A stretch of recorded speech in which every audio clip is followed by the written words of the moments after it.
ರಾಜ್ಯ ರಾಜಕಾರಣದಲ್ಲಿ ಸಂಚಲ ಸೃಷ್ಟಿಸಿರುವಂತಹ ಯತೀಂದ್ರ ಅವರ ಮಾತು ಇದೀಗ ಬಿರುಗಾಳಿಯನ್ನ ಎಬ್ಬಿಸಿರುವಂತದ್ದು. ಬಹುಮುಖ್ಯವಾಗಿ ಸಿದ್ದರಾಮಯ್ಯ ಅವರ ನಂತರ ಯಾರು ಅನ್ನುವಂತ ಪ್ರಶ್ನೆ ಸಾಕಷ್ಟು ದಿನಗಳಿಂದ ಕಾಡ್ತಾ ಇತ್ತು. ಇದೀಗ ರಾಜಕಾರಣದಲ್ಲಿ ಕಾಂಗ್ರೆಸ್ ಅನ್ನ ಮುನ್ನಡೆಸುವಂತಹ ಶಕ್ತಿ ಸತೀಶ್ ಜಾರಕಿಹೊಳಿ ಅವರಿಗಿದೆ ಅನ್ನುವಂತ ನಿಟ್ಟಿನಲ್ಲೂ ಕೂಡ ಯತೀಂದ್ರ ಅವರು ಮಾತಾಡಿರುವಂತದ್ದು. ನಮ್ಮ ಜೊತೆಗೆ ಸತೀಶ್ ಜಾರಕಿಹೊಳಿ ಅವರು ಇದ್ದಾರೆ, ಅವ್ರನ್ನ ಮಾತಾಡಿಸ್ತೇನೆ.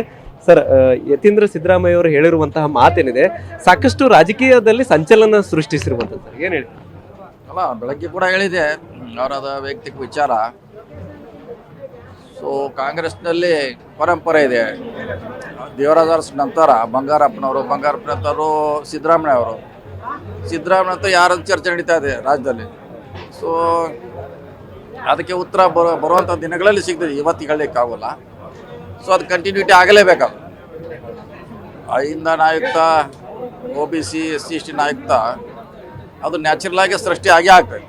ಯಾರೇ ಮಾಡದೆ ಹೋದ್ರು ಇತಿಹಾಸದಲ್ಲಿ ಈಗಾಗಲೇ ಅರಸನಿಂದ ಕಂಟಿನ್ಯೂ ಆಗಿದೆ, ಮುಂದೂ ಕೂಡ ಅದು ರಾಜಕೀಯ ಇರುವವರೆಗೆ ಕಂಟಿನ್ಯೂ ಆಗೇ ಆಗ್ತದೆ. ಯಾರ್ಯಾರು ನಾವು ಬರ್ಬೋದು ಅಥವಾ ಇನ್ಯಾರು ಬರ್ಬೋದು, ಒಟ್ಟು 5 ನಾಯಕರು ಯಾರು ಆಗಲೇಬೇಕು ರಾಜ್ಯದಲ್ಲಿ.